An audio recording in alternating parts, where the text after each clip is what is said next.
Welcome, and today's video is sponsored by Ian Hardy's Tire Empire. Are your tires balding like that one brother or friend of yours? Are your tires aged out and cracked from underuse like a 40-year-old living in his dad's basement? Or have your tires simply let you down in back-to-back seasons at the most inopportune moment? Well, bring your partner on down to Ian Hardy's Tire Empire, because let's face it, they make more money and better decisions than you. Ian Hardy's Tire Empire, where the rubber meets the road. All right, and welcome to Hot Garbage Sports Takes. Wow, what a paid sponsor we have here today. That was the highest quality production video that I have seen in a very long time. Not unlike tires from Ian Hardy's Tire Empire. And right now, with me to help you do better in fantasy is Ian Hardy from Ian Hardy's Tire Empire. Welcome. Thank you for having me. You know, we're going to spend a few minutes talking about some fantasy football, and I think we should just get right into it. All right, let's go ahead. Let's get right into it. So for those of you who don't know me and Ian, which is literally all of you, we have an obscene amount of fantasy leagues. We spend an inordinate amount of time talking about fantasy football. And if we redirected that effort into our children, wives, and lives, we'd probably be far more successful. However, unlike Ian, I have multiple fantasy championships across many leagues. Ian has one with an asterisk. However, he has built some of the best dynasty fantasy teams that I've seen out there. He just hasn't been able to close the deal. And as we go through fantasy football, I think the first big takeaway I want everyone here to know and love, fantasy is fun with your friends. It's a great friggin' time. There is a lot of skill in building a playoff team, Ian. I think there's a lot of skill in building a team that makes the playoffs. But I have to admit, it's pure luck when you get into the playoffs if you win the ship. I think it's like the river card in poker. Pure luck. Making the playoffs is skill. Winning the playoffs is luck. How do you feel about that? Well, Hardy luck has gotten me through to 4 finals in the last 2 years, but hasn't been able to get me over the hump. That's a big 0 for 4 count there. That is an 0 for 4 count in championship games. So all of you controller breaking nerds out there that aren't able to get there, he feels you. And, I mean, for a little insight on me, I've quit fantasy football more times than I can count. How many times have I taken my ball and gone home? I think I said I was done for life this year, and I won 3 out of 5 leagues. Yeah, it's a little frustrating to ride the roller coaster with Mr. Hot Garbage over here, because, yeah, his teams were hot garbage, and then they just turned it around. So, he did a little wheeling, a little dealing, and he just pissed everyone off with his crying. Oh, for all of you guys, seriously, I am an emotional wreck at fantasy. Just over the top, tilt every time, throw the dot, just done, quit, who cares? And then the next week you end up sweeping. I had a team this year in our keeper league. I only lost 2 games this year. The average winner in our keeper league for points goes ahead and puts up 150 points a week. I was averaging 130 points every week and winning because no one could put up a good week against me. I continued it through the playoffs to win a championship with an absolutely trash team, which inspired the name to this channel. Yeah, it's, for me, that league, it was, I had a monster of a team. I think I was 3rd in points for, number 1 in points against. I was number 8. Yeah, missed the playoffs. The key factor would have been that had I made the playoffs, I would have beat him in the first round yet again. Yeah, you would have. So, all right, we're going to talk about a couple categories here. And like I said, we listen to hours and hours of fantasy podcasts and information. So let's condense some of the big topics that we've talked about. We're going to talk about some rookie quarterbacks heading into the Dynasty rookie drafts. That's the big deal right now. You can use this information for redrafts too if you want. We're going to talk about the rookie running backs. Let's talk about inside out versus outside in team building. We'll have a quick little focus on the Detroit and Cincy draft picks. And then if we have some time, we'll get into Zeke, Lamb, Cooper, and maybe some Seattle chat. So we all know heading into the NFL rookie draft that there are 5 big name quarterbacks that are going to be picked. One monster on his own in Trevor Lawrence. I don't want to spend a lot of time talking about Trevor Lawrence. If you are in a rookie dynasty league and you are drafting, take Lawrence number 1. Stop reading information about him. It doesn't matter what you see. If you want to take Fields or anybody else, sure, go for it. You're crazy. Just draft Trevor Lawrence, because if he busts, no one's going to blame you. Yeah. You took the right pick. Just if you're in a super flex, take Trevor Lawrence. If you're in a 1 quarterback league, fade him till the back of the first round. Other than that, move on. Am I right? I'd agree. All right, perfect. Let's move on from Trevor Lawrence. It gets really interesting at number 2. What are the New York Jets going to do? Are they going to trade Sam Darnold? Their price that they were looking for was a first round. They're not getting it. It hasn't come in yet. Doesn't mean they won't, but they're not getting it. So maybe a second round, third for sure has been offered. We've seen that out there in the dirt sheets, but it is looking like the New York Jets are going to likely draft Zach Wilson, number 2. They are talking about him like he could be one of the better quarterbacks in this draft. He's got a big arm. Ian, I think the New York Jets are garbage. I do. They're a dumpster fire of a team. Nothing good comes from the New York Jets, fantasy-wise or team-wise. They can't get it right. Do you want Zach Wilson, number 2, if he goes to Jets? If he goes to the Jets, I mean, history shows that they burn through players. That's where top prospects can go to die. So it's a really tough decision. I'd be interested to see where Fields goes, and I would potentially take him ahead of Zach Wilson going to the Jets in a fantasy draft. Okay, so you got Fields over Wilson. I also have Fields over Wilson. I have Fields over Wilson, obviously depending on the situation. They're both stunning quarterbacks with a ton of potential. You have to also weigh in where they sit after the draft. All right. Well, I like Justin Fields for one big reason. He's mobile, which is big in today's NFL. That's huge for fantasy. But number 2, this is a pocket passer's game, and he is the most accurate quarterback in this draft. I want a guy dropping dimes. If he has accuracy on his throws, I want me some Justin Fields. Please, New York Jets, take Zach Wilson. He's a good player, and let Justin Fields fall to number 3 and go to the 49ers, or even better, fall to number 4 and go to Hotlanta. I want him with the Dirty Birds if he can go in there. That's such a perfect fit. Give me some Ridley, some Julio, and some Russell Gage with some Justin Fields, please. So I'm taking Fields number 2 if it works out the way it's going to work out.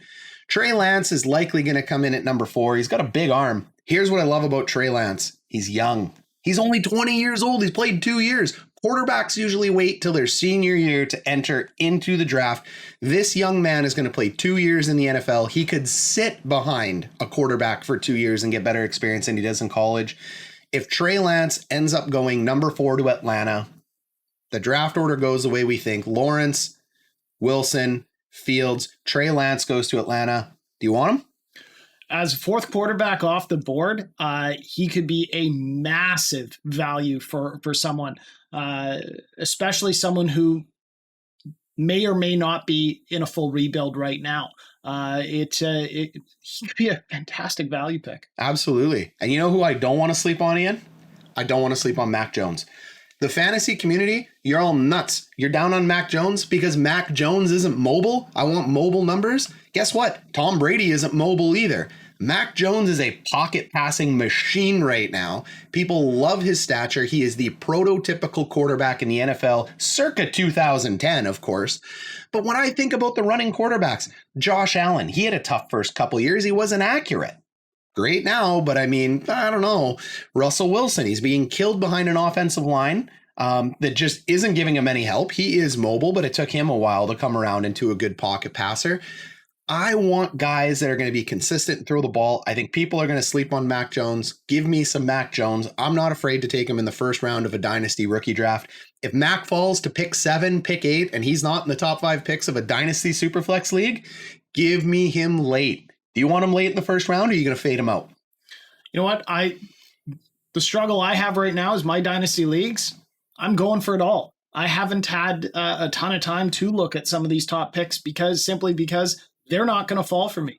But this is a very deep draft, yep. Especially at quarterback. And there are guys that have put themselves in a position, in that rebuild position, that are going to be just salivating at the prospects that they're going to have late in the first round. Yeah, I totally agree. And you know what? I think you brought up the best point, Ian. If you're going for it all, maybe one of these rookie quarterbacks, there's a chance that 3 of them don't start in year 1, or at least for the first couple games.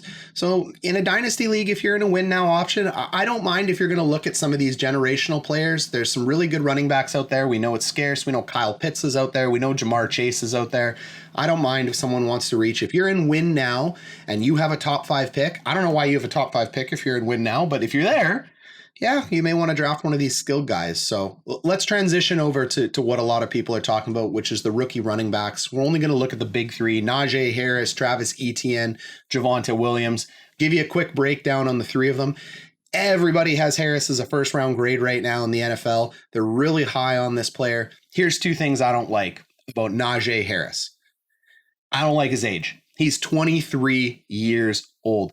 Najee Harris played all 4 years in college, and there is a steep correlation to running backs and age. I also hate the fact that he didn't believe in his skill enough to enter the NFL draft with CEH, with Gibson, with Akers, with Dobbins. He didn't think he was going to get a first round grade. He wanted the more money. He waited till the running back community dried up, supply, demand. He enters this year. He's a consensus first round pick. Great for his wallet, but for fantasy, I have some concerns. Unless he goes to the Pittsburgh Steelers, I don't want him. Do you want Najee Harris? Are you taking him with a top 3 pick, 1, 2, or 3? Absolutely not. No. I don't think you're going to get Christian McCaffrey or Dalvin Cook. No. Or maybe not even Alvin Kamara for Najee Harris. Mm-hmm. Let's say we were able to flip him and I got you David Montgomery and a second round pick. You want Najee Harris or David Montgomery and a second round pick? David Montgomery in a second round pick. Okay, that's not too bad. So Najee Harris, everyone's going to be on it. This is a hot garbage take. I don't think either of us are taking him. Now, my caveat is if he goes to the Pittsburgh Steelers, I'm taking him. Whoever goes to the Steelers, I want their running back. I don't care about age. Throw it all in the garbage. Pittsburgh's going to smash the ball. If for some insane reason he goes to Seattle, I want him. And I probably want him if he falls into the 49ers offense. So take a look at where he ends up with a draft. There's 3 or 4 teams that could change my mind. But I want to pick guys based on talent. He has talent. Hate the age. Hate that he waited. I'm going to pass. Travis Etienne is the next big one. So people are talking about Travis Etienne. He's got breakaway speed. Fast as lightning. This is a home run hitter like Alvin Kamara. Travis Etienne runs a 4.44, which is lightning quick for a running back. He comes in. He's coming in at 220 right now, but he's probably going to weigh in the season about 205. He's going to lose that weight when he goes into training camp. When this guy gets into the second level, he's gone. He's taking it to the house. And I think a great comp is Alvin Kamara because he can do it with limited touches. The biggest downside on Travis Etienne, he fumbles the football. That is nerve-wracking. We have seen NFL running backs have fumble problems in college and translate over to the pro game. You need to hold on to the football. And I know one of your favorite running backs and players, and Chris Carson, has problems with that. What do you think? Do you want Travis Etienne in your top 3? It depends on the situation that he gets into. Again, we have a lot of, RBBCs, running back by committees. Yep. Is he in a situation where he is a 3-down back? And on top of that, the fumbles are always concerning. And you need the commitment of the team for them to work through that with the player like Seattle has done with Chris Carson. With the talent, the size, the speed, yes, he is a top. I would pick him over Harris. Okay, yeah. You know what? I'm going to agree. I'm taking Etienne over Harris because I love the breakaway speed. That's what I want. I know Harris is going to pound the ball. Harris is going to remind me of a bigger guy like an Ezekiel Elliot. And we'll talk about Zeke a little later. Zeke's a very good running back. If he gets Zeke numbers, of course, that's amazing. But Zeke's going to carve out 7 yards, 5 yards, 4 yards, and he's going to truck and truck and truck. And it's a volume workload play, but he's never going to break off those big touchdowns that are going to win you a week. Etienne could do that. So I like the Etienne pick. All right, so number 3, he's crawling up the draft boards. And if you take a look at Dynasty Nerds and Dynasty Theory, these guys are going crazy for Javonte Williams out of North Carolina. There are guys who are taking him. Experts in the fantasy community are taking him 101. 101. He has no breakaway speed, but it's good enough. He's not slow. He has size. He played at a lower program. North Carolina isn't used to producing it, but they are adoring this man's contact balance. Go watch the tape on Javonte Williams. This man is a bowling ball. You cannot tackle him. It takes 3, 4, 5 tackles to tackle him. They are thinking this could be the next true 3-down workhorse in the NFL. I'm telling you right now, I'm a gambling man. I think I want me some Javonte Williams. I'm sitting at a 103 in a rookie pick right now. I'm thinking of taking him there. I'm really thinking of taking Javonte. I don't know. I want to be on the hype train. It's a train. You want some Javonte with me or no? Sounds like someone wants to go gambling. So yeah, I mean Again, I'm not high in dynasty drafts. I have not been diving into it. I'm not going to have a shot with many of these players, Williams included. So I'm going to say who?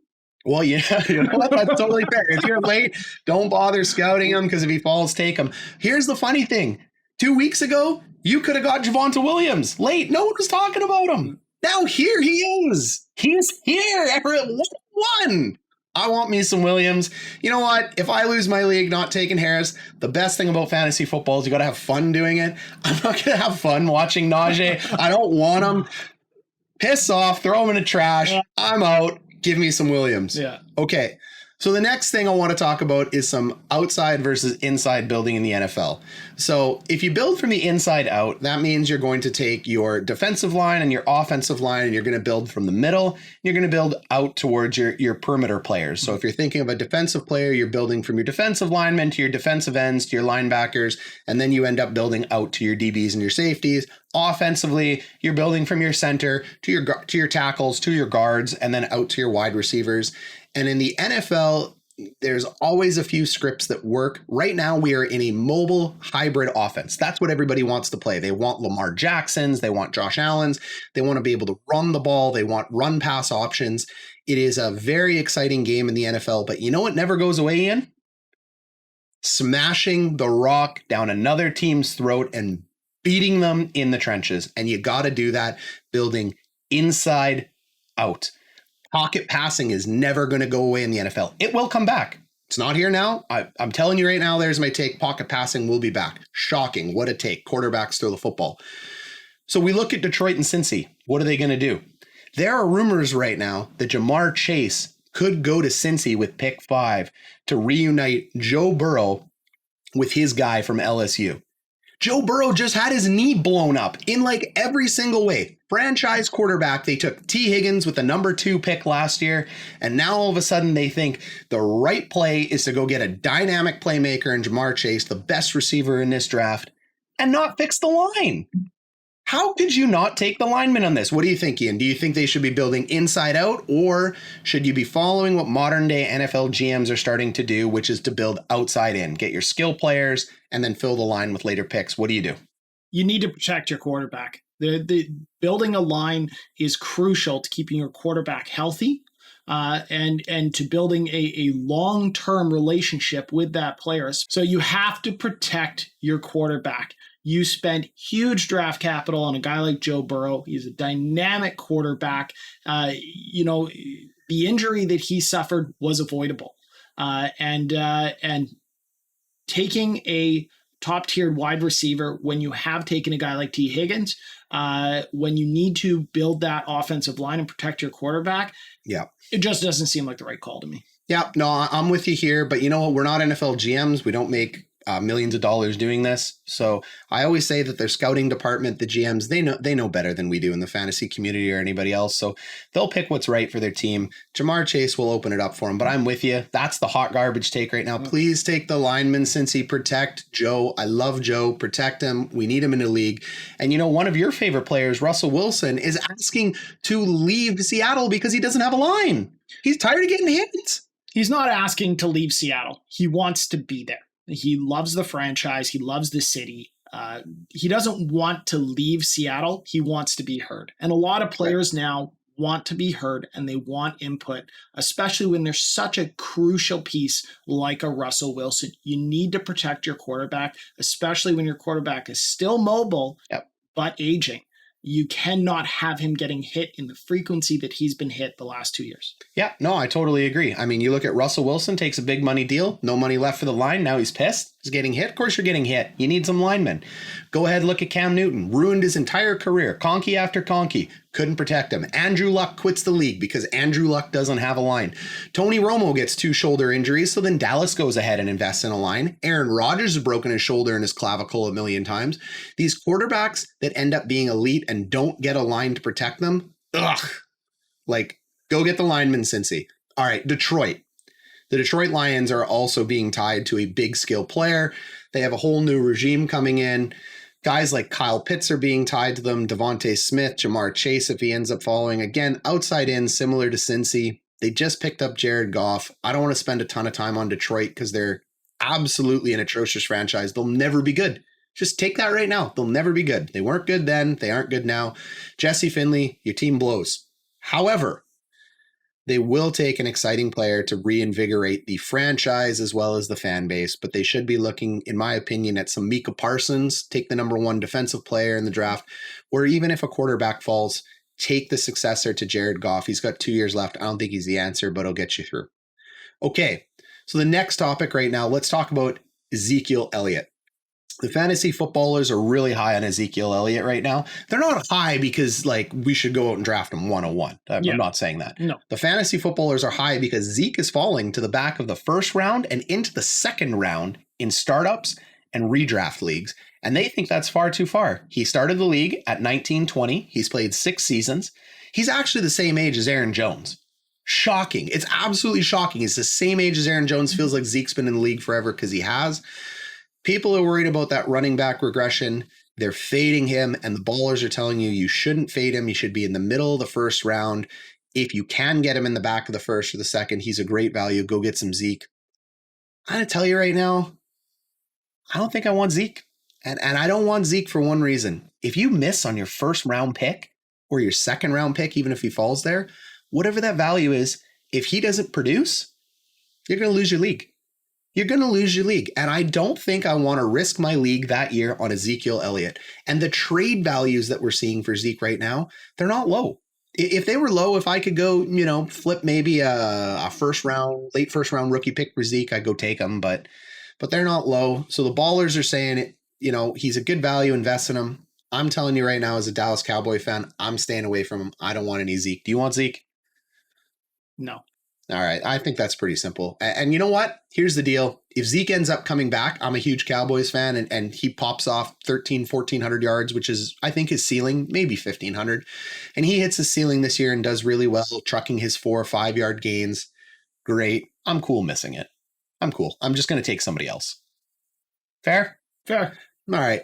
So here's the other crazy, I think crazy news. The 2 teams out there happen to be our 2 favorite teams, Dallas and Seattle. What to do with their 2 wide receivers. They're getting drafted near each other. Let's start with Dallas right now. Amari Cooper and Ceedee Lamb in redraft are being drafted right beside each other. Amari Cooper has a $100 million contract, was drafted into the NFL at 19-20. He is turning 27 years old and has 3 or 4 more years of prime football left in front of him. And when you pick a dynasty team, go check out the Dynasty Nerds podcast. They overuse the hashtag 2-3-year window. All I ever hear is hashtag 2-3-year window. It's annoying, but they're right. You're trying to win within a 2-3-year window. You got to be taking Amari Cooper, no?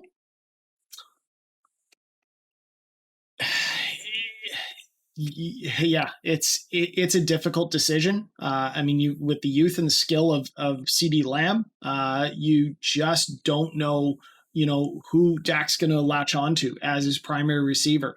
And very well, you could see a lot of highs and a lot of lows between those 2 players as the distribution goes back and forth on a game-to-game basis, depending on the defensive schemes that they're up against. Okay, so what if I tell you this? The fantasy football's talked about it.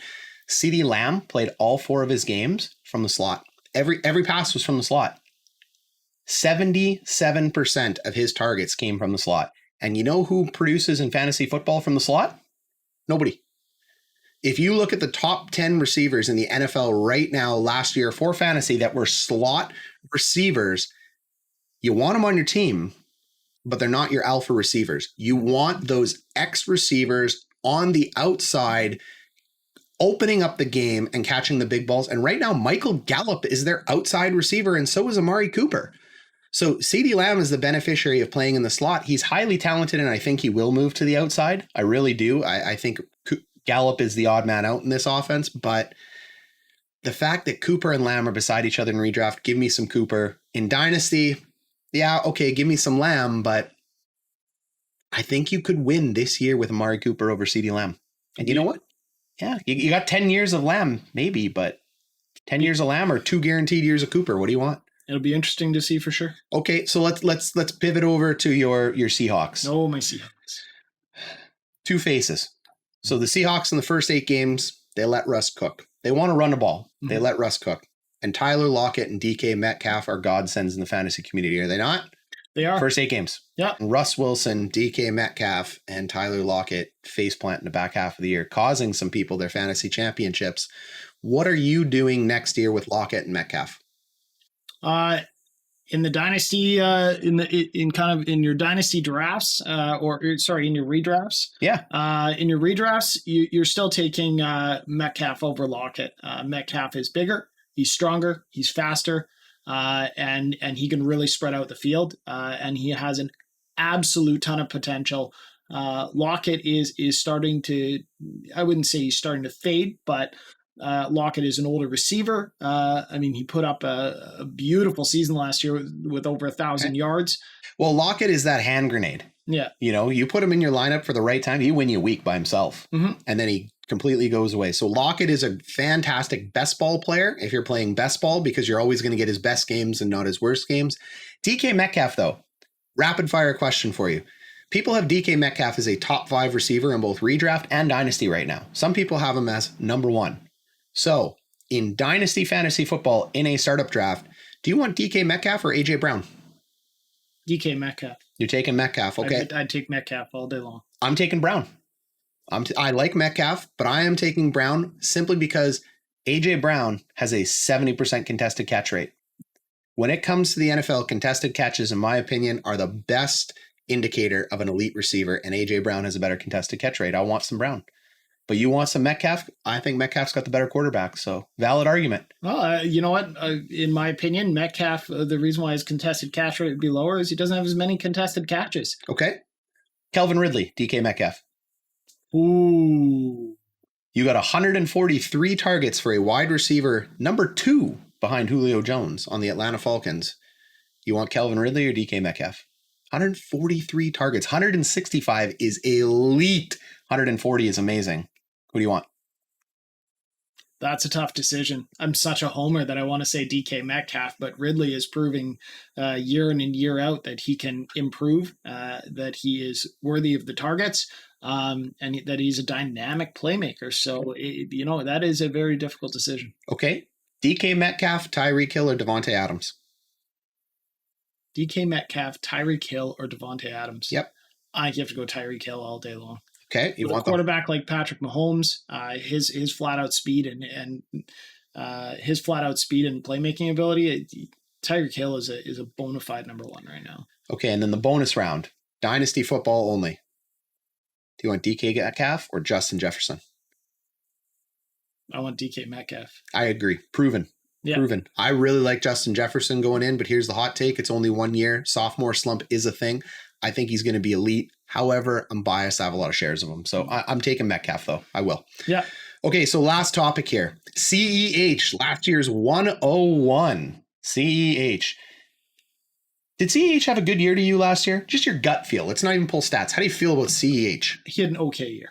Okay. What can you point to? Why do you think it was an okay year? Quite frankly, it was, he was in a running back ride committee. He wasn't a true 3-down bell cow back, in my opinion. Okay. What if I told you that CEH had almost 1,100 yards from scrimmage last year? That'd be surprising. I don't have shares of him anywhere. He did. Did it feel like he had 1,100 yards? No. It didn't feel like that. No. He didn't have enough touchdowns. Say 2 things about CEH. 1, I said it before, Andy freaking Reid. Andy Reid doesn't play rookie running backs. Kareem Hunt had a decent rookie year under Andy Reid. LaShawn McCoy had a decent year under Andy Reid. But please remember that LaShawn McCoy is technically the greatest fantasy football running back ever. He is the only running back to have 5 RB1 seasons. The only one. Not LaDainian Tomlinson, not Adrian Peterson, not Priest, Were you going to say Priest Holmes? Yeah. Okay. Not Priest Holmes. Thank you for catching me up on that one. It is LaShawn McCoy, Shady. It took Brian Westbrook 3 seasons under Andy Reid to show up. Andy Reid doesn't like rookies. Mm-hmm. I think right now that CEH is going to have a really big year. I would be buying CEH. I would be drafting CEH. I would be locking him in. They haven't signed anybody. Lost their wide receiver 2 in Sammy Watkins. I don't know if they need to replace him. They wanted some juju, but if they don't replace him, they stay with Mecole Hardman and Robinson. Yeah, I think CEH could be posed. And did you know CEH had 55 targets last year? 55. That is what we say brings a running back to elite territory when you are a pass catching back is 50 plus targets, and he had 55. I thought the elite level was 65 plus. It is 50, my friend. Wow. It is 50. So I'm buying some CEH. Maybe some people aren't, but my hot take is I think that is probably one of the best values you can get in fantasy football drafts right now. Both dynasty and redraft is some CEH. I'd be looking to him. Everyone knows Jonathan Taylor's coming. I think people are going to have Jonathan Taylor in the top 4, and there might even be some people in redraft who take him 101. But we'll save kind of the more redraft and rookie breakdowns for a later day. Ian, I think we did better. We did better. I think we did better. And if you want to do better, check out the card up top and you can find some really sweet gear from our next video sponsor who produces these excellent shirts, hats, and other gears to help you do better. Ian, it's been a lot of fun. I hope you sell some tires. Yeah, I'm going to sell some tires and make some money. Excellent, buddy. Awesome. See you later.